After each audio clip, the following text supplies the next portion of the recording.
अरुणाचल प्रदेश में vibrant village programme क्या है, इसके बारे में चर्चा करते हैं। काफी खास है साहब। ये खास क्यों है? आपने अक्सर जब भी तस्वीरें देखी हो, कौन सी तस्वीरें, चाहे चाइना बॉर्डर की तस्वीरें आए अरुणाचल प्रदेश से, चाहे भूटान बॉर्डर से, चाहे नेपाल बॉर्डर से, आप अक्सर क्या देखते हैं कि चाइना वाले बॉर्डर पर आकर के अपना गांव बसाते हैं और गांव बसाकर वह तंबू ही तंबू, टेंट ही टेंट हाउस या मकान ही मकान, कमरे ही कमरे बना देते हैं। जब जूम करके हम देखते हैं तो ये लगता है कि यार गजब चल रहा है सब है। इन्होंने जहां तहां देखो वहां अपने घर बना लिए। तो ये जो जहां तहां देखो अपने घर बनाने वाली प्रक्रिया है ना, इसको भारत ने अब चैलेंज दे दिया है। कैसे? भारत के गृह मंत्री अमित शाह हाल ही में अरुणाचल प्रदेश में थे और इन्होंने चीन को उसी की भाषा में जवाब देते हुए कहा कि अब तुम्हें गांव बनाने की इतनी ही चिंता है ना, तो चलो अब साथ बनाते हैं। तुम्हारा बॉर्डर पर इधर गांव होगा और हमारा बॉर्डर पर इधर गांव होगा और इन गांवों का नाम होगा वाइब्रेंट विलेज। वाइब्रेंट विलेज में सारी फैसिलिटीज होंगी, इंटरनेट की फैसिलिटी, पानी की फैसिलिटी, बिजली की फैसिलिटी, टूरिस्ट के रुकने की facility, connectivity, road connectivity proper तरीके से उसको विकसित करेंगे।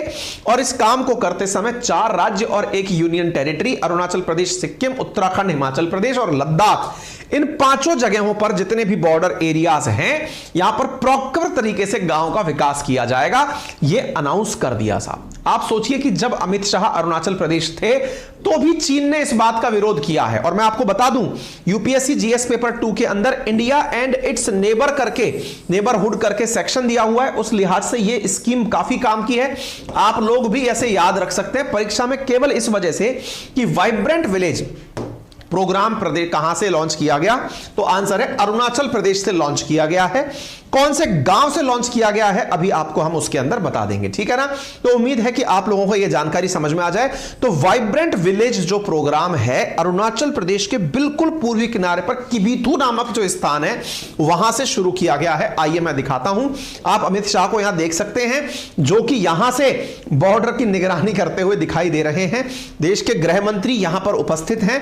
यहां पर अरुणाचल प्रदेश के सीएम भी दिखाई दे रहे हैं। फोर्सेस के अधिकारी भी आपको यहां पर दिखाई दे रहे हैं। अमित शाह जी के द्वारा यहां क्या कहा गया, तो इन्होंने कहा कि वाइब्रेंट विलेज प्रोग्राम के माध्यम से we will reach the last person in border village with development. हम विकास के माध्यम से अंतिम हिस्से तक, गांव तक पहुंचेंगे।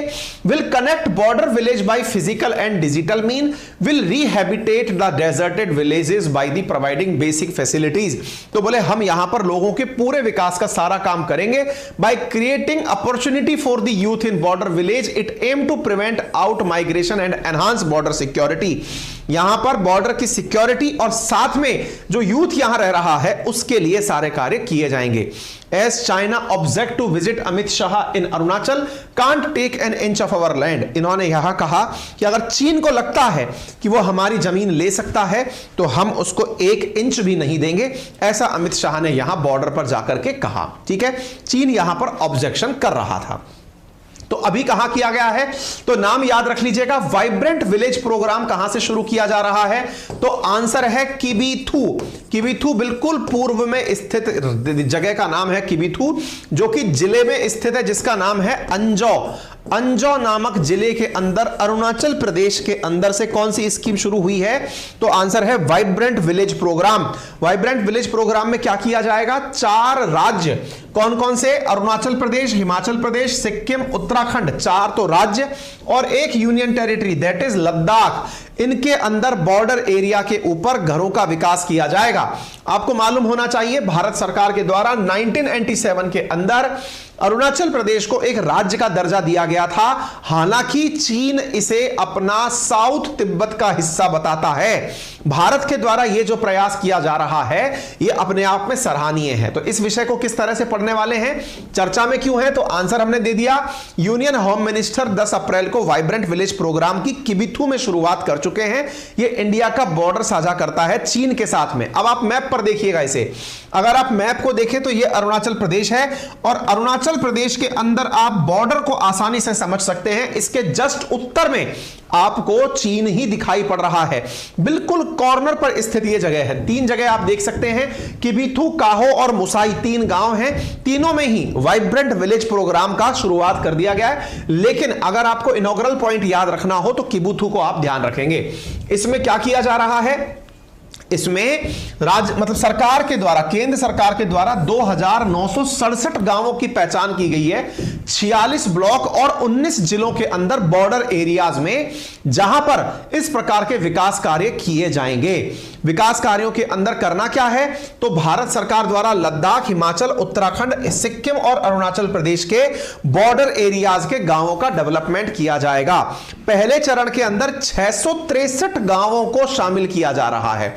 ये सारे फैक्ट्स हैं, इंपॉर्टेंट रूप से आप याद कर लीजिएगा। ये सारे फैक्ट्स जब सेशन पूरा हो जाएगा आपको हमारे टेलीग्राम चैनल पर अंकित अवस्थी सर पर उपलब्ध हो जाएंगे इसी फॉर्मेट में, और अपनी पाठशाला जो एप्लीकेशन है वहां पर भी ये पूरी की पूरी जो हम कंटेंट यहां पढ़ा रहे हैं वो मिल जाएगा, और इसको समाहित करके ई बुक के फॉर्मेट में फ्री ऑफ कॉस्ट भी अपनी पाठशाला पर 5 से 7 पेज के भीतर भीतर आपको उपलब्ध हो जाएगा रीडेबल फॉर्मेट में, ताकि आपके लिए रिवीजन आसान हो।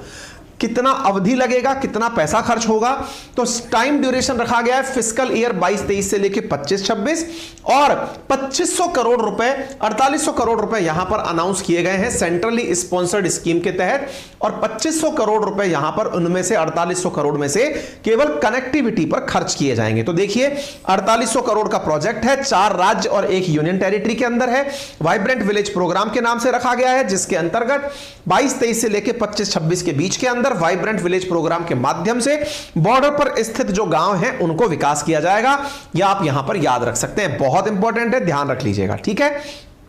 अब सवाल बनता है ये कैसी स्कीम है, तो ये सेंट्रल स्पॉन्सर्ड स्कीम है। सेंट्रल स्पॉन्सर्ड बोले तो केंद्र प्रायोजित स्कीम है। केंद्र प्रायोजित स्कीम का मतलब क्या होता है, ऐसी योजनाएं जिसमें केंद्र सरकार के द्वारा धन दिया जाता है। केंद्र सरकार के द्वारा धन दिया जाता है, इसका क्या अर्थ हुआ, इसका अर्थ यह हुआ कि इस योजना में जितने भी लाभार्थी हैं उनमें राज्य भले ही लाभार्थी हो, पैसा केंद्र सरकार के द्वारा बहुतायत में दिया जाता है। देखिए भारत के अंदर जो कुल बजट बनता है उसका 12% सेंट्रल स्पॉन्सर्ड स्कीम पर खर्च होता है। 12% जो सेंट्रल स्पॉन्सर्ड स्कीम पर खर्च होता है उनमें से कुछ स्कीम जैसे कि MGNREGA यानी कि मनरेगा जैसी स्कीम्स भी शामिल हैं। जो अटल सड़क वाला मिशन है, प्रधानमंत्री सड़क योजना जिसे आप कहते हैं, वो भी इसी के अंतर्गत सेंट्रल स्पॉन्सर्ड स्कीम में आती है। लेकिन सेंट्रल स्पॉन्सर्ड स्कीम में फाइनेंसिंग का टारगेट क्या रहेगा उसके तरीके मैं आपको बता देता हूं।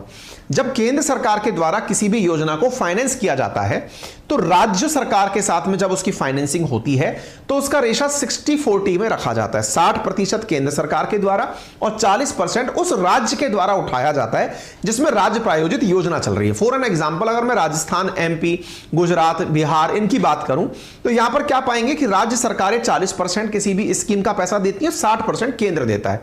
कुछ स्पेशल सर्कमस्टांसेस ऐसे हों, मान लीजिए कि कोई विशेष योजना है जो केंद्र चाहता है कि अप्लाई हो, तो उसके लिए केंद्र फिर ज्यादा पैसे देता है और राज्य कम पैसे देता है। सेंट्रल स्पॉन्सर्ड स्कीम की सबसे बड़ी यूएसपी क्या होती है, पैसा केंद्र का होता है और मॉनिटरिंग पूरी राज्य की होती है, यानी राज्य ही उसे गवर्न करता है। लेकिन जब बात पहाड़ी राज्यों की आती है, पहाड़ी राज्य जैसे कि अरुणाचल प्रदेश, सिक्किम, उत्तराखंड, हिमाचल प्रदेश, जब इनकी बात आती है तो यहां पर जो फंडिंग है उसका 90% केंद्र सरकार द्वारा दिया जाता है और 10% राज्य सरकार द्वारा दिया जाता है। इसका मतलब समझिए कि अगर हम इस स्कीम में 4800 करोड़ की बात कर रहे हैं तो मात्र 480 करोड़ रुपए ही इन राज्य सरकारों द्वारा, जिनमें कौन कौन शामिल है, अरुणाचल, सिक्किम, हिमाचल और उत्तराखंड, इनके द्वारा खर्च किए जाएंगे और एक यूटी लद्दाख के द्वारा खर्च किए जाएंगे। बाकी 90% पैसा जो है वो किसके द्वारा खर्च किया जाएगा, वो केंद्र सरकार के द्वारा खर्च किया जाएगा, ठीक है ना। इस प्रकार की योजनाएं सेंट्रल स्पॉन्सर्ड स्कीम कहलाती हैं, ठीक है। इसका उद्देश्य क्या है, तो ग्रोथ सेंटर के रूप में, यानी कि कुछ गांवों को इस तरह विकसित कर दिया जाएगा जो कि हब एग स्पोक मॉडल पे, मतलब एक क्षेत्र विकसित कर दिया, उसके आसपास के क्षेत्र स्वतः ही विकसित हो जाएंगे। टूरिज्म का पोटेंशियल बॉर्डर एरिया के अंदर ड्रॉ कर दिया जाएगा। इस प्रकार से इसको आगे बढ़ाने का प्रयास किया जा रहा है, ठीक है ना। तो इसका प्रयास क्या है, वाइब्रेंट विलेज प्रोग्राम का महत्व हमने आपको बता दिया, क्या किया जा रहा है वो बता दी। प्रयास के प्रमुख परिणाम क्या निकलेंगे, पहला, कनेक्टिविटी ऑल वेदर हो जाएगी। ऑल वेदर रोड का मतलब सर्दी के अंदर जब यहां बर्फ पड़ती है तो भी रोड पर आप आराम से चल पाएंगे, ऐसी सड़कें। दूसरा, पानी पीने के लिए ड्रिंकिंग वाटर इन गांवों में उपलब्ध होगा। 24/7 इलेक्ट्रिसिटी होगी, मोबाइल और इंटरनेट फैसिलिटी होगी और टूरिस्ट सेंटर जैसी चीजें भी यहां पर हेल्थ और वेलनेस सेंटर के रूप में डेवलप की जाएंगी, ताकि जब भी कोई यहां पर आए तो उसे प्रॉपर तरीके से सारी सुविधाओं का एहसास कराया जा सके। आप भी बॉर्डर टूरिज्म के नाम पर यहां जा सकते हैं। ये पता है एक बहुत ही अच्छा इनिशिएटिव किस मामले में है कि केंद्र सरकार के द्वारा जो योजनाएं बॉर्डर एरिया में लोगों को बसाने की जा रही हैं, उससे फायदा यह होता है कि चीन के द्वारा अक्सर जो सलामी स्लाइसिंग योजना है, जिसके माध्यम से वो किसी भी क्षेत्र के कुछ हिस्से पर पहले कब्जा करता है, फिर सोचता है कि इन्होंने प्रतिरोध नहीं किया, चलो थोड़ा और अंदर घुस जाते हैं।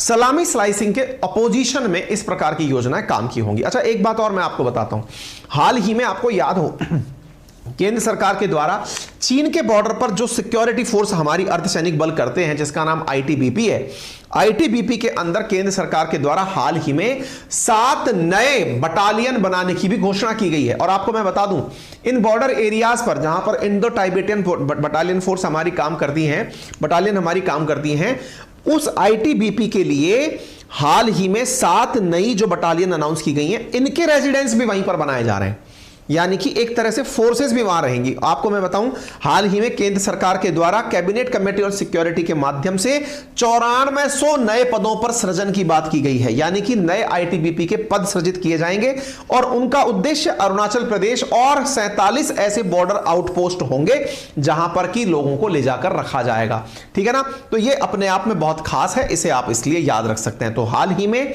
हम लोग क्या क्या कर रहे हैं, वाइब्रेंट विलेज प्रोग्राम में गांव को तो रखने दे रही हैं। अच्छा, इसमें ये चीज ध्यान रखिएगा, इन बॉर्डर एरियाज में जो फोर्सेस हैं उनके भी कैंप स्थापित किए जाएंगे। तो इससे यहां पर क्या होगा कि लोगों को यह नहीं रहेगा कि वो अकेले रह रहे हैं या फिर उनकी रखवाली के लिए कोई भी नहीं है। यहां पर फोर्सेस भी रहेंगी, फोर्सेस के भी यहां पर पूरी तरह से वो बनते हैं ना, इस सेंटर बनते हैं, वो चीजें यहां पर बनाई जाएंगी। ठीक है ना, तो उम्मीद है कि आप लोगों को यह जानकारी समझ में आ गई हो। मैपिंग की क्लास हमारी चल रही है हमारे एप्लीकेशन अपनी पाठशाला पर, जिस पर ऑलरेडी 1 लाख से ज्यादा डाउनलोड्स हैं। आप वहां पर अपने साथियों के साथ बैठकर पढ़ सकते हैं। जो भी प्रीवियस क्लासेस निकली हैं उन्हें भी आप अच्छे से देख पाएंगे। कीमत है मात्र 1999 और आपको यहां पर फिलहाल वर्ड मैपिंग पढ़ाई जा रही है क्वाइट इंटरेक्टिव तरीके से, आप उसे एक्सेस कर सकते हैं। क्लासेस इसी तरह बोर्ड से पढ़ाई जा रही हैं पूरी तरह से, call centre facility, test series, PDF, सब चीजें मैं आपको पूरी तरह से दिखा चुका हूं। आप इसे यूज कर सकते हैं, बेहतरीन क्लासेस हैं, उम्मीद है आपके लिए बेनिफिशियल होंगी। फिलहाल के लिए इतना ही। अपना ख्याल रखें, बड़ों का सम्मान करें, छोटों को प्यार दें, अपना व्यक्तित्व इस प्रकार से विकसित करें कि महिलाएं आपके साथ सुरक्षित और सम्मानित महसूस करें। धन्यवाद।